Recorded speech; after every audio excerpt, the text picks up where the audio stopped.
Capítulo 15. De lo que el viento se llevó.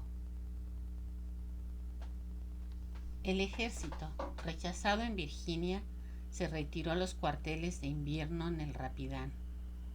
Un ejército cansado y desmoralizado después de la derrota de Gettysburg. Como la Navidad se aproximaba, Ashley vino a casa con permiso. Scarlett, viéndole por primera vez después de 2 años, tuvo miedo de la violencia de sus propios sentimientos. Entonces, cuando lo vio en el saloncito de 12 Robles, esposo de Melania, creyó que no podría amarlo nunca con más intensidad. Pero ahora se daba cuenta de que los sentimientos de aquella tarde lejana se parecían a los de una niña, a la que le quitan un juguete, mientras que ahora su emoción estaba agudizada por el mucho pensar y soñar y por el silencio que había tenido que imponerse. Ashley Wilkes, con su uniforme descolorido, con los cabellos rubios tostados por el sol de los veranos, era muy diferente al jovencito distraído y soñador que ella había amado desesperadamente antes de la guerra. Estaba flaco y bronceado, mientras que antes era blanco de carnes y bien proporcionado de miembros. Los largos bigotes rubios que le caían sobre la boca eran la última pincelada necesaria para componer el retrato de un perfecto soldado. Se mantenía militarmente firme en su uniforme, con la pistola en su funda y la vaina de sable curvo golpeando gallardamente las botas altas con espuelas mates. Era el mayor Ashley Wilkes, CSA, Confederated States of America. En él se descubría ahora la costumbre del mando y un aire de autoridad y de seguridad en sí mismo. A los lados de su boca empezaban a dibujarse algunas arrugas. Había un no sé qué de extraño en la forma cuadrada de sus espaldas y en el frío brillo de sus ojos.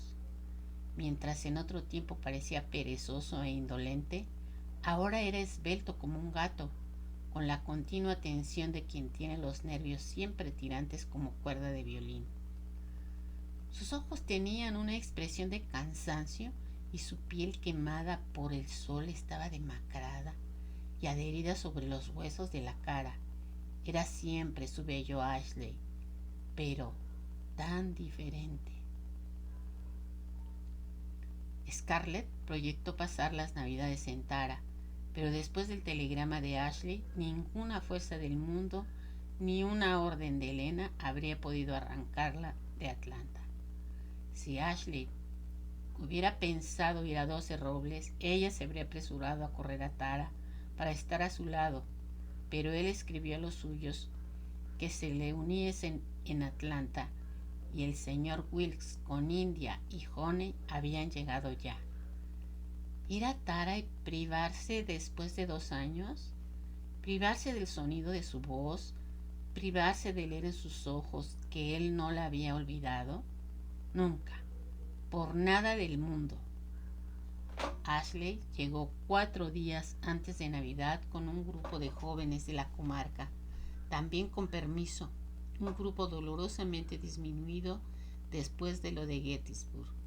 Entre ellos estaba Kate Calvert, un Kate desconocido que tosía continuamente, 2 de los Monroe excitadísimos porque aquel era su primer permiso desde el 1861, y Alejandro y Tony Fontaine, los 2 magníficamente embriagados, impetuosos e insultantes. El grupo fue llevado por Ashley a la casa de la tía Pitipat. Como si no bastase lo que han hecho en Virginia, observó amargamente Calvert, mirándoles cómo disputaban ya, como 2 gallitos sobre quién había de ser el primero en besar a la tía Pitipat, conmovida y lisonjeada. Pero si no han hecho otra cosa que beber y preguntar que cuándo llegábamos a Richmond. Se han pasado algunos meses arrestados y habrían pasado también las Navidades en la prisión si no hubiera intervenido Ashley. Pero Scarlett ni siquiera los escuchaba. sintiéndose demasiado feliz solo de hallarse en la misma habitación donde se encontraba Ashley. ¿Cómo podía haber pensado en aquellos 2 años que otros hombres eran guapos y simpáticos? ¿Cómo había soportado que le hicieran la corte si estaba Ashley en el mundo? Él aquí nuevamente en casa, separado de ella solo por unos centímetros. Scarlett necesitaba todas sus fuerzas para no derramar lágrimas de felicidad cada vez que lo miraba. Sentado en el diván con Melanie a su lado, India al otro y Honey en el respaldo. Si tuviera ella también el derecho de sentarse a su lado y cogerle del brazo. Si pudiera al menos acariciar por un momento su mano para estar bien segura de su presencia. O tener una mano sobre las suyas o utilizar su pañuelo para enjugar sus propias lágrimas, que la alegría hacía asomar a sus ojos. Melanie hacía todas estas cosas sin avergonzarse, demasiado feliz para estar tímida y reservada. Permanecía como en oración ante su marido, adorándole con la sonrisa y con lágrimas. Y Scarlett era demasiado feliz para estar celosa. De vez en cuando se pasaba la mano por la mejilla que él le había besado y volvía a sentir la emoción de aquel momento. Le saludó enseguida. Melanie se echó en sus brazos gritando incoherentemente, estrechándole como si no quisiera separarse más de él, y después India y Honey le abrazaron, arrancándoselo dulcemente a su mujer. Entonces Ashley abrazó a su padre, un abrazo digno que demostraba la serenidad del profundo sentimiento que le profesaba. Después a tía Pitipat, que iba de acá para allá completamente excitada, y finalmente se volvió hacia Scarlett, que estaba rodeada por los jóvenes que reclamaban un beso, y exclamó: «Oh, Scarlett, tú también, tú siempre tan encantadora», y la besó en la mejilla. Aquel beso hizo olvidar a Scarlett todas las frases de bienvenida que había pensado decirle. Después de muchas horas recordó que no la había besado en los labios. Entonces pensó cómo habría sido su encuentro si hubieran estado solos. Él habría inclinado su alta estatura y ella se habría alzado sobre la punta de sus pies para sentirse abrazada largo tiempo. Estos pensamientos la hacían sumamente feliz y se convencía de que esto podría ocurrir. Había tiempo para todo, una semana entera. Sin duda, ella conseguiría encontrarse a solas con él y le diría: «¿Te acuerdas de nuestras cabalgatas por los senderos solitarios? ¿Te acuerdas de cómo brillaba la luna aquella noche que te sentaste en la escalinata de Tara y recitaste una poesía? Dios mío, ¿qué poesía era? ¿Te acuerdas de aquel día que me hice daño en el tobillo y me llevaste a Tara en brazos?» ¿Cuántas cosas podría decirle empezando por las palabras «te acuerdas»?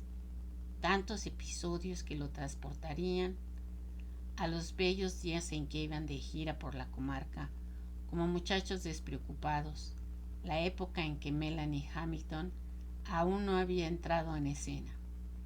Y quizás ella leería en sus ojos una rápida emoción que le haría comprender que, no obstante el afecto conyugal por Melanie, él aún la quería, como aquel día del banquete, cuando la verdad le brotó de la boca a pesar suyo.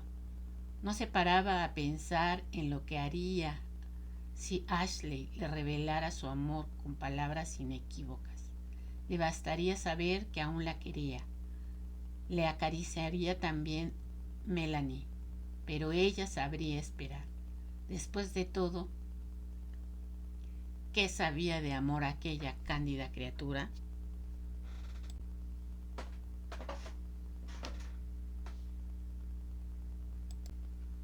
«Amor mío, pareces un pordiosero», dijo Melanie, calmada ya la primera excitación.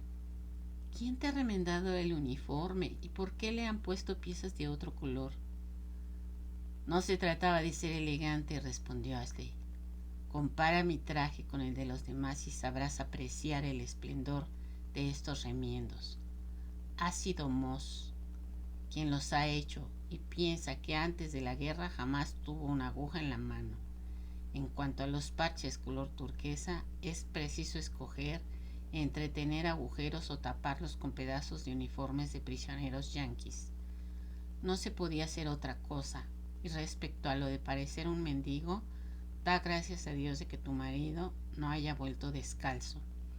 La semana pasada tuve que decir adiós a mis botas y habría vuelto con los pies liados en trapos si no hubiera tenido la suerte de dar caza a 2 exploradores yanquis.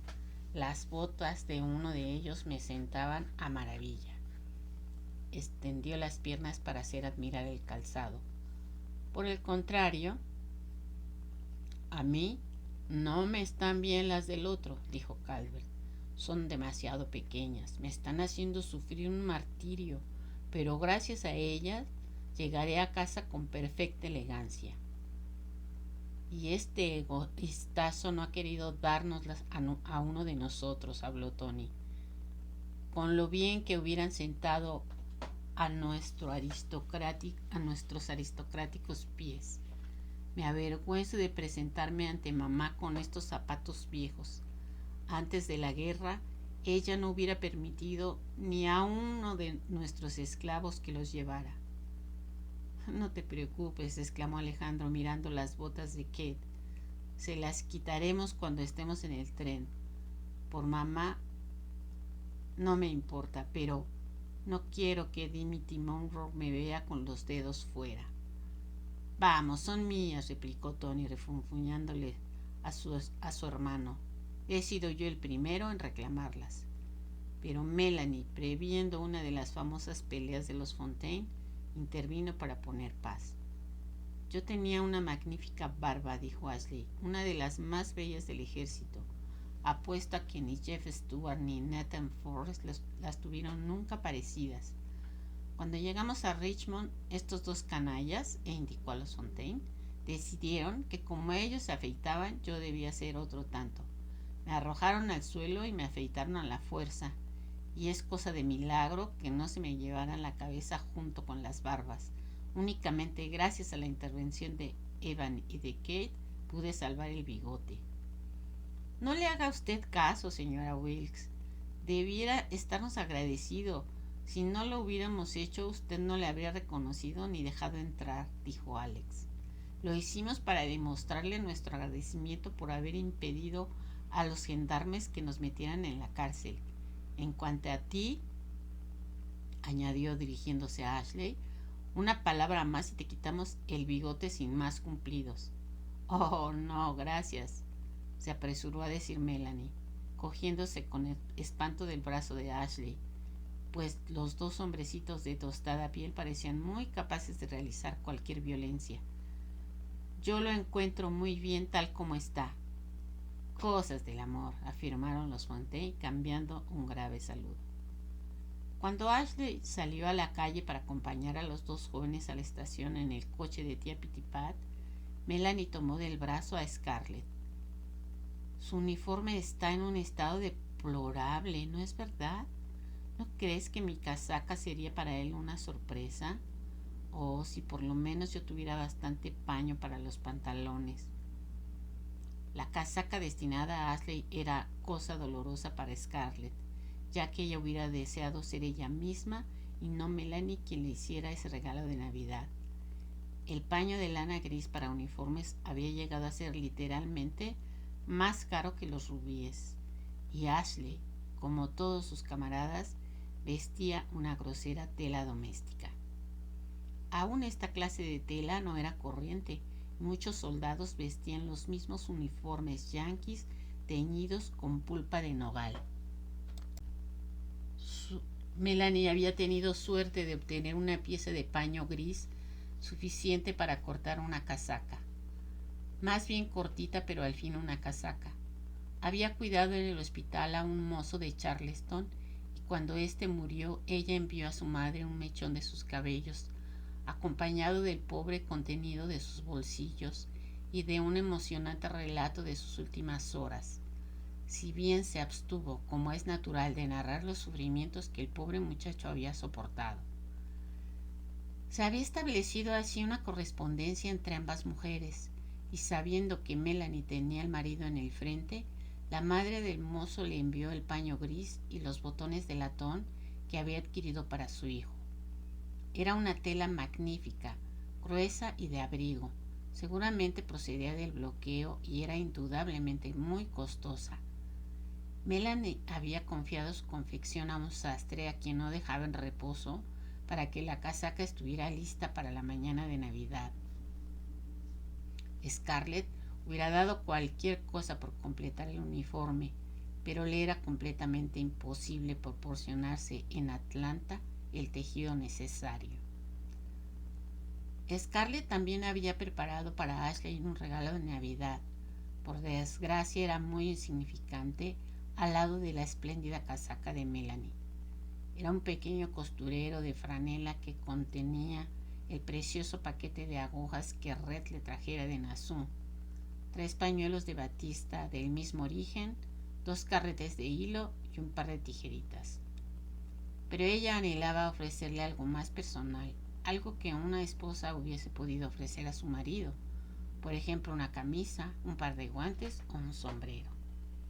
Sí, a cualquier precio, un sombrero. Este pequeño kepis de Ashley era ridículo. Scarlett había detestado siempre esos kepis. Nada le importaba que Stonewall Jackson los prefiriera a los fieltros. No por ello eran más bonitos. Desgraciadamente, los únicos sombreros que era posible procurarse en Atlanta eran de lana, toscamente elaborados y aún más feos que los kepis de campaña. Este problema del sombrero llevaba a Scarlett a pensar en Red Butler. Este tenía anchos panamás para el verano, o chisteras para las ceremonias, sombreros de caza, fieltros marrón, negros o azules.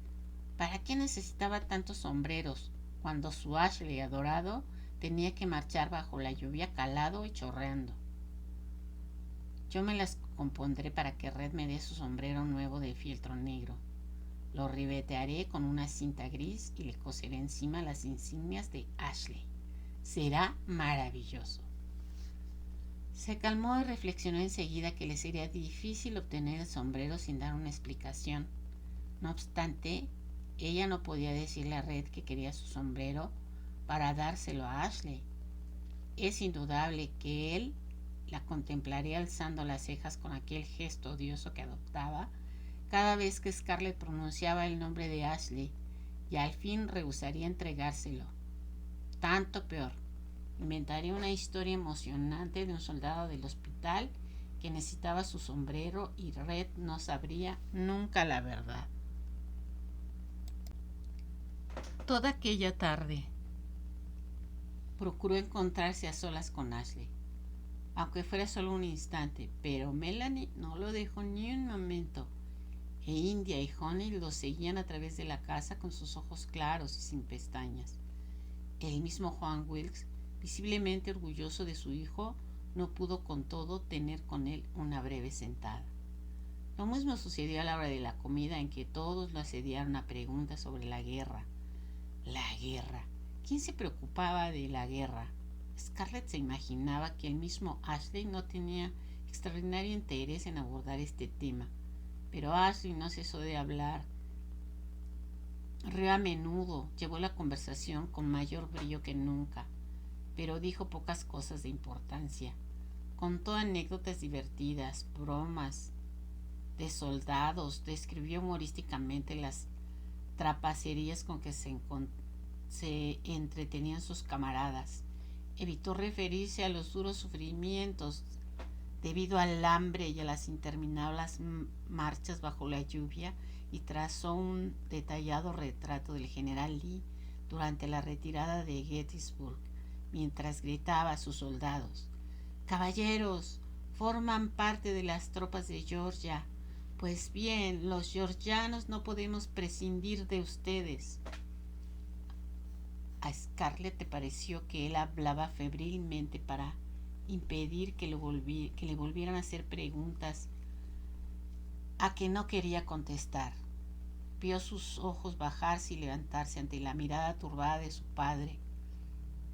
Y entonces, un poco perpleja, se preguntó qué podía esconderse en el corazón de Ashley. Pero este pensamiento desapareció enseguida porque en su mente no podía ver otra cosa más que un sentimiento de delirante felicidad, la felicidad de poderse encontrar con él. Aquella felicidad duró hasta que empezaron a bostezar todos los que estaban alrededor de la chimenea y el señor Wilkes y sus hijas se dispusieron a marcharse al hotel. Entonces, cuando Ashley, Melanie y Pitipat y Escarlata subieron la escalera, mientras tío Pedro les alumbraba, una fría punzada le atravesó el corazón. Hasta aquel momento Ashley había sido suyo, solo suyo, aunque en toda la tarde no había podido cambiar una sola palabra con él. Pero ahora, al dar las buenas noches, vio que las mejillas de Melanie se volvían de púrpura y que la joven temblaba.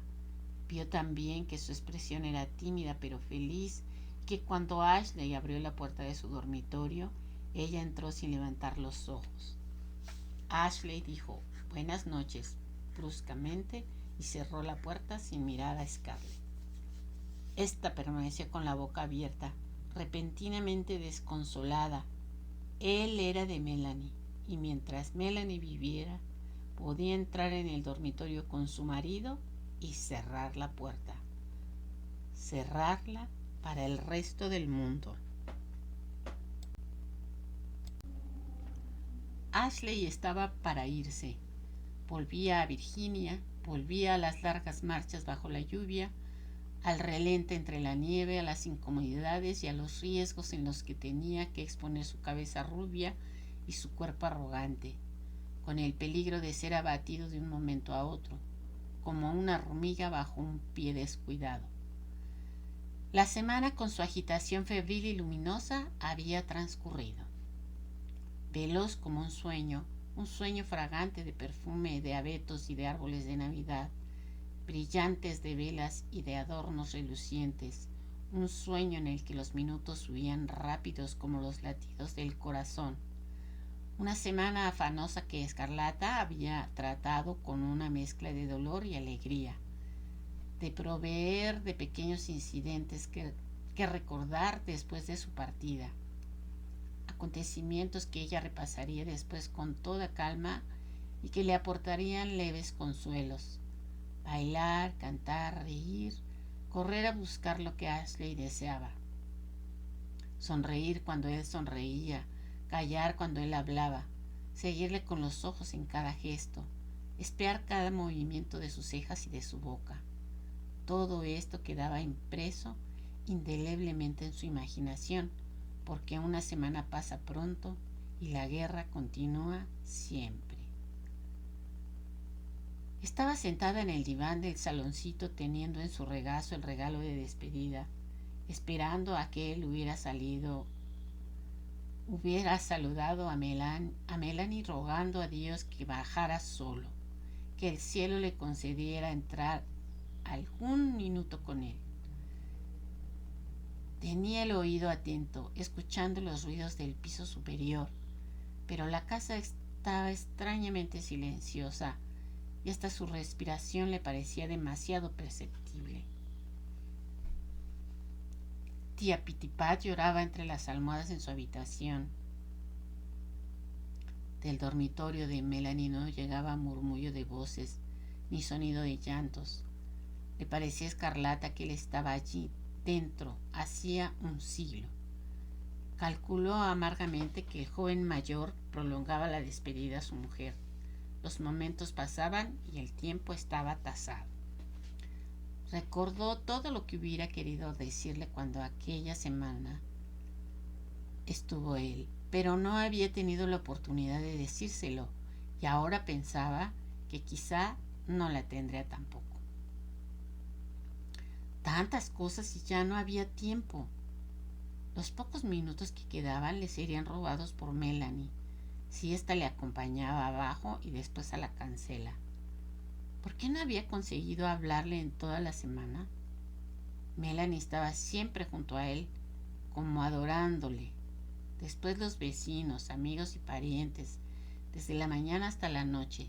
Luego la puerta del dormitorio se cerraba y él quedaba solo con Melanie. Ni una vez su mirada dijo a Scarlett algo que fuera más allá de un afecto fraterno, y ella no podía dejarlo partir sin saber si la amaba aún. En este caso, si él muriera, le quedaría el secreto de su amor secreto hasta el final de sus días. Después de una eternidad oyó el crujir de sus botas y luego la puerta que se abría y se volvía a cerrar. Le oyó bajar, solo, Dios sea alabado. Bajó lentamente haciendo tintinar las espuelas. El sable le golpeaba en las polainas a cada escalón. Al entrar en el saloncito tenía los ojos tristes y el rostro pálido, como si la sangre hubiera afluido a una herida interna. Ella se levantó al verle y pensó con orgullo de propietaria que era el soldado más hermoso que pudiera ver. El cinturón y las botas estaban lustrosas, las espuelas plateadas y la vaina del sable brillaba después de la laboriosa obra de limpieza hecha por Pedro. El uniforme nuevo, regalo de Melanie, no le caía a la perfección porque su confección fue hecha muy a la ligera. Pero aunque hubiera llevado una armadura puesta, Ashley no hubiera parecido a Scarlett tan apuesto caballero como le parecía ahora. Ashley, empezó ella bruscamente, ¿puedo acompañarte al tren? No, te lo ruego. Ahí estarán papá y mis hermanas. Prefiero despedirme aquí, mejor que en la estación. Scarlett renunció inmediatamente a su proyecto. La presencia de India y Honey, que sentían tanta antipatía por ella, habría hecho imposible una sola palabra con él. Entonces no voy, añadió enseguida. Mira, Ashley, tengo un regalito para ti. Un poco intimidada, ahora que había llegado el momento de dárselo, abrió el paquetito. Era una larga faja amarilla de seda china con un fleco. Red Butler le había traído de La Habana un chal amarillo alegremente bordado de flores y pajaritos en turquí y marrón. Durante una semana ella había deshecho pacientemente el bordado, había cortado una tira para hacer la faja. ¡Qué bonita es, Scarlett! ¿La has hecho tú? Entonces la aprecio mucho más. Pónmela. Mis camaradas palidecerán de envidia cuando me vean en toda la gloria de mi uniforme nuevo con esta faja. Ella se la ciñó alrededor de su fina cintura y anudó los dos extremos en un bello lazo. Melanie le había regalado el traje nuevo, pero esta faja era su regalo, el secreto galardón que llevaría a la batalla, algo que le obligaría a acordarse de ella cada vez que la viera. Dio un paso atrás y lo miró con orgullo, pensando que ni el general Stuart, con su caja flotante y la pluma en el sombrero, era tan bello como su caballero. Nota al pie de página: Jed Stuart, general confederado lleno de ardor y de brillo, famoso por una pluma de avestruz negra que llevaba en su sombrero.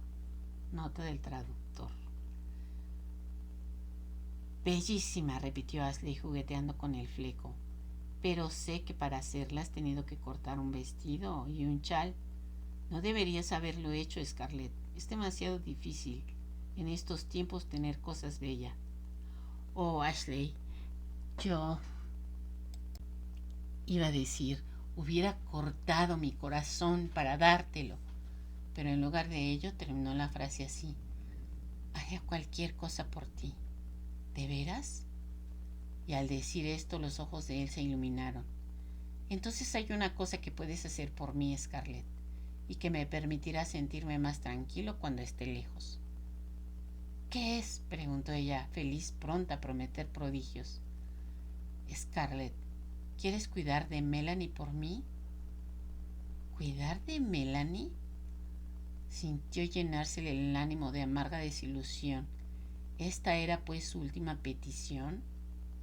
Cuando ella estaba tan pronta a prometer algo bello, grandioso, fue presa de la ira. aquel momento era su momento con Ashley, suyo solo. Y he aquí que aunque Melanie estuviera ausente, su sombra pálida permanecía entre ellos. ¿Por qué nombrarla en aquel momento de despedida? ¿Qué podía pedirle? ¿Cómo podía pedirle aquello en semejante momento? Él no observó la desilusión expresada en el rostro de la joven. Como en otro tiempo, sus ojos miraban a través de ella, más allá, hacia otra cosa, como si no la viera. Si tienes cuidado de ella, presta atención a lo que haga. Es delicada y no se da cuenta. Se destroza cosiendo y haciendo de enfermera. Es tan buena y tan tímida. Con excepción de tía Piti, tío Enrique y tú, no tiene parientes cercanos. Solo los Burr de Macon, que son primos suyos en tercer grado. Tía Piti es como una niña, ya lo sabes. Melanie te quiere mucho. Y no porque seas la mujer de Carlos, sino porque... sí, porque eres tú. Ella te quiere como una hermana. Scarlett, es un tormento para mí pensar que, si yo muriera, Melanie no tendría a nadie a quien acudir. ¿Me prometes? Ella no oyó su ruego, aterrorizada como estaba con las palabras «si yo muriera».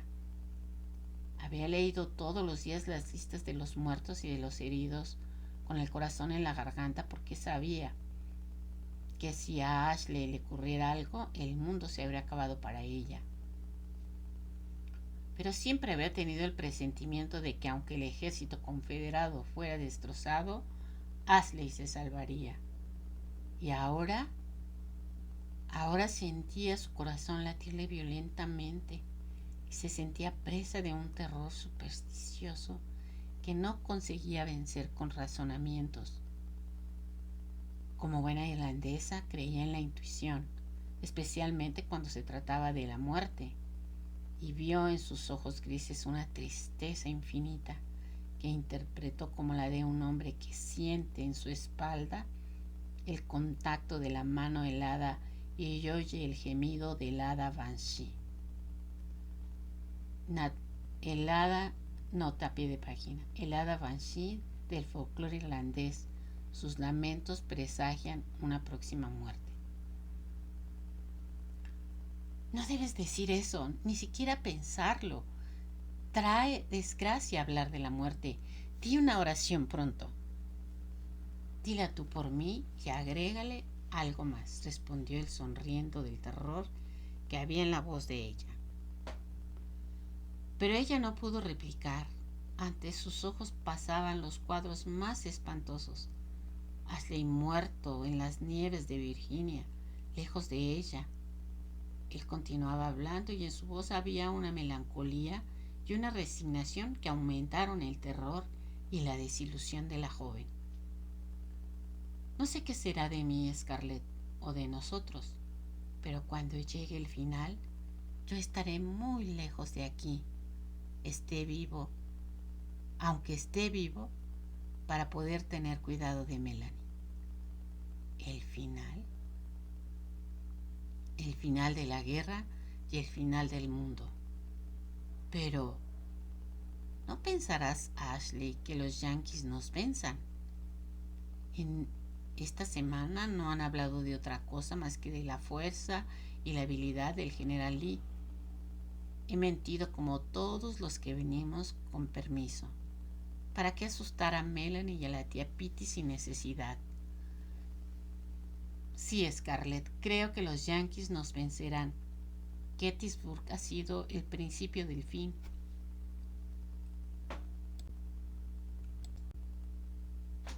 Muchos lo ignoran, pero son tantos los hombres descalzos, Scarlett. Hay tanta nieve ahora en Virginia, y cuando veo aquellos pies congelados envueltos en viejos trapos o en pedazos de saco, y veo las huellas ensangrentadas que dejan en la nieve, y sé que yo tengo botas, me parece que debería tirarlas y andar también descalzo. Oh, Ashley, prométeme que no las tirarás. Cuando veo estas cosas, veo el final de todo. Los yanquis están reclutando soldados en Europa a millares. La mayor parte de los prisioneros que hemos cogido últimamente no saben ni una palabra de inglés. Son alemanes, polacos o irlandeses. Cuando nosotros perdemos un hombre, no se puede sustituir. Y cuando nuestras botas se gastan, ya no hay otras. Estamos embotellados, Scarlett. Ya no podemos luchar contra todo el mundo. Ella pensó: que se hunda la Confederación o que termine el mundo, pero que tú no te mueras. No podría vivir si murieras. Espero que no repetirás lo que te he dicho, Scarlett. No quiero alarmar a los demás. No hubiera querido tampoco asustarte, pero he tenido que explicarte por qué te pedía que cuides de Melanie. Ella es débil, mientras que tú eres fuerte, Scarlett. Sería un gran consuelo para mí pensar que si alguna cosa me sucediera, ustedes dos estarían juntas. ¿Me lo prometes? Oh, sí, exclamó, porque en aquel momento, viendo la muerte junto a él, habría prometido cualquier cosa. Ashley, Ashley, no puedo dejarte marchar, no puedo tener tanto valor. Debes tenerlo, replicó él, y su voz cambió. Era más sonora, más profunda, y sus palabras salían rápidas de su garganta.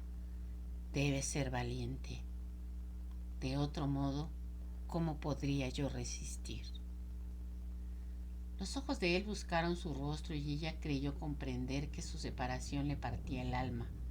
La cara de él estaba triste como cuando bajó de la habitación de Melanie, pero en sus ojos no consiguió ella descifrar nada. Él se inclinó un poco, le cogió la cara entre las manos y la besó levemente en la frente. Scarlett, Scarlett, eres tan bella, tan fuerte y tan buena. Bella no por tu carita tan dulce, sino por por tu espíritu y tu alma. Oh, Ashley, susurró ella, feliz por sus palabras y conmovida de sentir sus manos en la cara. Jamás ningún otro hombre me agrada creer que quizás te conozco mejor que los demás.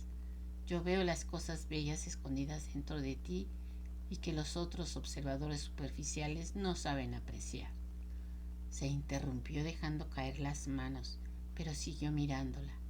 Ella permaneció un instante con la respiración anhelosa, esperando las dos palabras mágicas, pero éstas no llegaron. Aquel segundo quebranto de sus esperanzas era más de lo que su corazón podía soportar. Se sentó con un ojo de desesperación infantil, sintiendo las lágrimas agolparse en sus ojos. Entonces oyó en el camino de acceso un ruido que le llenó de temor. Era el coche de tío Pedro. Conducía hasta la puerta para acompañar a Ashley al tren. Adiós, murmuró Ashley. Cogió de la mesa el fieltro de anchas alas que ella se había procurado halagando a Red y se encaminó al vestíbulo semioscuro. Con la mano en el picaporte se volvió y la contempló con una mirada larga, desesperada, como si hubiera querido llevarse consigo todos los detalles de su rostro y de su figura. A través de un velo de lágrimas, ella sacudió la cara y con un pensamiento que la sofocó, sintió que él se marchaba de allí, lejos del refugio seguro de su casa, fuera de su vida, quizás para siempre, sin haber dicho las palabras que ella anhelaba oír. El tiempo había pasado y era muy tarde. Ella corrió a través del saloncito y le cogió por los extremos de la faja. Bésame, le dijo en un murmullo. Bésame para decirme adiós. Los brazos de Ashley la rodearon suavemente. Inclinó la cabeza sobre el rostro de Scarlett y cuando tocó con sus labios los de ella, los brazos de la joven se aferraron frenéticos a su cuello. Durante un infinito momento, Ashley oprimió contra su cuerpo el de Scarlett y ésta sintió en tensión todos los músculos del hombre. De pronto, con un movimiento brusco, Ashley dejó caer el sombrero al suelo y luego, para cogerlo, desprendió de su cuello los brazos de Scarlett. No, Scarlett, no, dijo en voz baja, apretándole las muñecas tan fuertemente que le hizo daño. Te amo, susurró ella sofocada. Te he amado siempre. Nunca he amado a nadie más. Me casé con Carlos para vengarme de ti. Oh, Ashley, te amo tanto que iría a Virginia a limpiarte las botas, a cocinar para ti y a cuidar tu caballo. Ashley, di que me amas. Viviré recordando esas palabras hasta el último día de mi vida. Él se inclinó rápidamente para recoger su sombrero y ella pudo ver entonces en un relámpago el rostro de Ashley. En aquel rostro se pintaba tanto dolor como ella no viera jamás en otro. Su expresión revelaba su amor por ella y su alegría de que ella también lo amara, pero todo esto en una mezcla de vergüenza y desesperación. Adiós, dijo con voz ronca. La puerta se abrió y una bocanada de viento frío entró en la casa, agitando las cortinas. Scarlett se estremeció, viendo correr a Ashley hacia el coche, con el sable brillando al pálido sol invernal y la faja moviéndose alegremente en su costado. Fin del capítulo 15.